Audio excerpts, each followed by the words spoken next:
जिस भूमि सर्वे का आपको इंतज़ार था वो भूमि सर्वे शुरू हो चुका है। और आपको अगर ये बात मजाक लग रहा हो तो सबसे पहले इस तस्वीर को देख लीजिए और उसके बाद में हम बात शुरू करते हैं।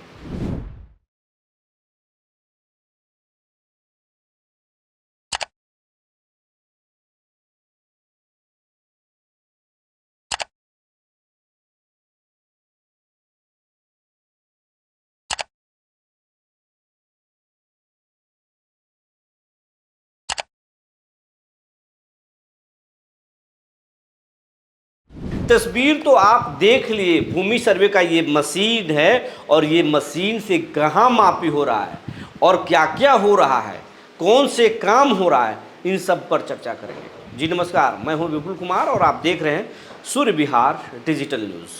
अब हम बिहार के तमाम रैयत, किसान और बिहार वासियों से अपील करना चाहते हैं कि आप चाहे बिहार में रहते हो या दुनिया की किसी कोने में रहते हो, अगर आप इस चैनल को देखते हैं तो इस चैनल को यूट्यूब पर सब्सक्राइब कर लीजिए, बेल आइकन को दबा लीजिए। ये आपका चैनल है, ये चैनल बड़ा होगा तो आपका ताकत बड़ा होगा। ना इसमें मेहनत लगता है, ना इसमें पैसा लगता है, लेकिन आपके एक छोटे से सहयोग से इस चैनल को बड़ा होने में मदद मिलेगा। अगर आप हमें फेसबुक पर देखते हैं तो पेज को फॉलो करना ना भूलें। इसके साथ साथ एक और आग्रह है, इस खबर के डिस्क्रिप्शन में सूर्य बिहार व्हाट्सएप चैनल का लिंक दिया हुआ है, उसे ज़रूर ज्वाइन कर लें ताकि हर खबर आप तक पहुंच सके, ताकि उस खबर को आप लोगों तक भेजें और लोगों को भी फ़ायदा हो सके, खबरों से वो रूबरू हो सके। अब खबर आपको विस्तार से बताने जा रहे हैं। नीतीश कुमार चुनाव से पहले हर हाल में भूमि सर्वे कराना चाहते हैं और ये बात हम महीनों से कह रहे हैं, जब से भूमि सर्वे शुरू हो रहा है। अगस्त 2024 से ही हम बता रहे हैं कि नीतीश कुमार की सबसे बड़ी योजना है, हर मुद्दे पर नीतीश कुमार का ये भूमि सर्वे भारी पड़ेगा। ये नीतीश को मालूम है, नीतीश इसीलिए पूरा प्लानिंग किए हैं। लेकिन अभी तक बिहार के जो अधिकांश रैयत है इसे हवाई मान रहे हैं, मजाक मान रहे हैं। हम खबर जब करते हैं तो खबरों के कमेंट बॉक्स में भी ऐसे कमेंट्स आते हैं, कहा जाता है कि हवाई बात कर रहे हैं, कोई सर्वे होने वाला नहीं, कुछ भी नहीं होने वाला है, आप क्यों ऐसा बात कर रहे हैं। लेकिन हम वैसे ही लोगों के लिए सबसे पहले ये तस्वीर आपको दिखा रहे हैं, पहले भी दिखाए हैं, फिर एक बार देख लीजिए।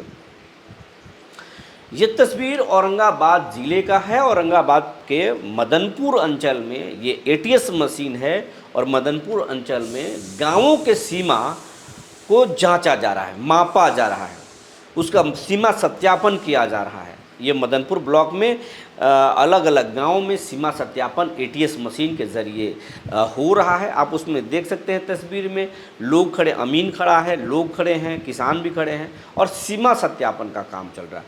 न सिर्फ ये मदनपुर ब्लॉक में हो रहा है बल्कि औरंगाबाद ज़िले के बारून में भी सीमा सत्यापन का काम चल रहा है। अभी 2 ही मशीन औरंगाबाद ज़िले में आए हैं। इसी तरीके से गया में भी सीमा सत्यापन का काम चल रहा है, नवादा में भी चल रहा है, रोहतास में भी चल रहा है, कैमूर में भी चल रहा है, आरा में भी चल रहा है, सिवान में भी चल रहा है, गोपालगंज में भी चल रहा है, छपरा में भी चल रहा है, बांका में भी चल रहा है, भागलपुर में भी चल रहा है। अलग अलग जगहों पर ये एटीएस मशीन के जरिए गांव में सीमा सत्यापन का काम चल रहा है। और इस सीमा सत्यापन के बाद जो है सरकारी ज़मीन, जिसका पूरा जन्म पत्री, जन्म कुंडली सरकार के पास आ चुका है कि बिहार सरकार का कितने मौजों में, कौन सा खाता में कितना प्लॉट सरकारी है और वो ज़मीन कहाँ पर है, पहले उस ज़मीन का मापी होगा। और वो उसमें कहा जा रहा है कि गैरमजुआ मालिक ज़मीन जो है, बहुत सारे जो है ज़मीन बेच दिए गए हैं, तब उनका क्या होगा ये आपके दिमाग में जा रहा होगा। तो बड़े पैमाने पर आपको बता रहे हैं कि वाला कैंसिल होगा, जो सीओ साहब नोटेशन किए होगा उन पर शोकॉज होगा, दोषी पाए जाएंगे तो उन पर कार्रवाई होगा, जो ज़मीन लिखे होंगे उनको भी नोटिस होगा, जो खरीदे होंगे उनको भी नोटिस होगा कि आपने ज़मीन खरीद कैसे लिया, आप ज़मीन बेच कैसे दिए, और साहब सीओ साहब आप ज़मीन को मोटेशन कैसे कर दिए। ये बहुत कुछ होने वाला है, हड़कंप मचने वाला है। लेकिन ये हड़कंप चुनाव के बाद बहुत मचेगा, चुनाव तक तो सर्वे पूरा नहीं होगा। नीतीश कुमार का मकसद चुनाव तक सर्वे की गूंज गांव-गांव में गुंजाना है। और स्पष्ट तौर पर चुनाव में आप देखेंगे कि नीतीश कुमार ज़रूर बोलेंगे कि हर भूमिहीन को 3 डिसमिल ज़मीन घर बनाने के लिए तो देंगे ही देंगे। और माई बहन तेजस्वी के यादव का जो माई बहन मान योजना है उसमें जो 2,500 महीना मिलना है उस पर भारी तो ज़मीन ज़रूर होगा, क्योंकि आप पैसे कमा लेंगे लेकिन ज़मीन खरीदना आसान नहीं है। लेकिन अगर आपको मुफ्त में ही ज़मीन कोई सरकार दे दे तो इसे भी भला क्या हो सकता है। तो नीतीश कुमार अब मुफ्त में ज़मीन बांटेंगे, इसकी घोषणा निश्चित तौर पर करेंगे। घर भी बांटेंगे, ये तमाम चीज़ें इसीलिए कर रहे हैं। इसके साथ साथ लैंड बैंक को बनाएंगे, सरकारी ज़मीनों का लैंड बैंक बनाएंगे, और लैंड बैंक बनाने के बाद बिहार में उद्योग धंधे लगाने के लिए उद्योगपतियों को ज़मीन भी देंगे, सस्ते दरों पर ज़मीन देंगे। उससे यहाँ पर बिहार में स्टार्टअप आएंगे, बड़े बड़े उद्योग घराने आएंगे, जिनको ज़मीन अधिग्रहण किसानों से नहीं करना पड़ेगा, सरकार ही देगी। वैसे सरकार जो है अब बिहार को हाईटेक बनाने के लिए गाँवों में खेल मैदान, अस्पताल और तमाम तरह की चीज़ें, शहर में बड़े बड़े कॉरपोरेट अंदाज में जो है ऑफिसेस बनाने हैं। लेकिन इसके लिए ज़मीन सरकार के पास नहीं होता है। लेकिन सरकार की ज़मीन कहीं ना कहीं अतिक्रमित है, लोग कब्जा करके रखे हैं। अब इन्हीं ज़मीनों को सरकार सबसे पहले मापने वाली है और यही मशीनों से मापने वाली है। मेरे कहने का मतलब ये है कि अगर भूमि सर्वे को आप हल्के में ले रहे हैं, मजाक में ले रहे हैं, तो मशीन तो आप देख ही लिए, मशीन से मापी का काम भी शुरू हो चुका है। हम एक जिलों की तस्वीर दिखा के आपको दिखा रहे हैं कि मापी शुरू हो चुका है। आप पता कर लीजिए, आपके ज़िले में भी शुरू होगा। आप किस ब्लॉक में हैं, आप अपने ब्लॉक में पता कर लीजिए कि आपके यहाँ सीमा सत्यापन कब होगा और फिर मापी कब होगा। तो आप कागजात मोटा तौर पर तैयार कर लीजिए। अगर आपके पास भी गैरमजुर्वा मालिक ज़मीन है तो आप हुक्मनामा ज़रूर जुगाड़ कर लीजिए। रिटर्न तो नहीं ही होगा, कुछ लोगों के पास है रिटर्न, तो आप रिटर्न का जुगाड़ कर लीजिए। अगर कुछ भी नहीं है तो लीगली कैसे आप बच सकते हैं, ये भूमि सर्वे पदाधिकारी से ही पता कर लीजिए। उसके लिए कौन से पेपर आपको देने होंगे हम भी आपको अपडेट करेंगे। लेकिन हमें जहाँ तक जानकारी है, आपको या तो हुक्मनामा या फिर रिटर्न आपको देना पड़ेगा। लेकिन अगर इनमें से कुछ भी नहीं हो तो परेशानी तो आपको बढ़ ही सकता है। तो आप पेपर इंतज़ाम कर लीजिए।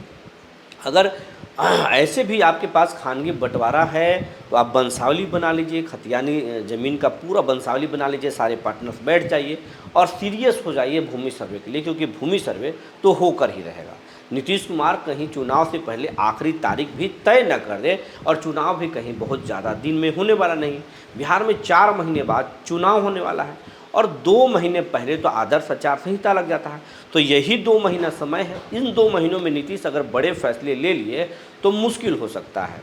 इसलिए आप अब तक पेपर जमा नहीं किए हैं, वंशावली नहीं बनाए हैं तो बना लीजिए। और किसी भी वक्त नीतीश अगर फरमान जारी कर दिए तो मुश्किल हो जाएगा। वैसे इसमें बड़े बदलाव नीतीश करने वाले हैं, किसानों के पक्ष में भी कुछ फैसले करने वाले हैं। भ्रष्ट घूसखोर सीओ सीआई और राजस्व कर्मचारी पर भी नकेल सीएम नीतीश कुमार कसना शुरू कर चुके हैं। कई लोग पकड़े जा चुके हैं, हम आपको बता भी चुके हैं, और भी पकड़े जाएंगे। जो जानकारी निकल कर आई थी हमने आपको बता दिया। तब तक धन्यवाद।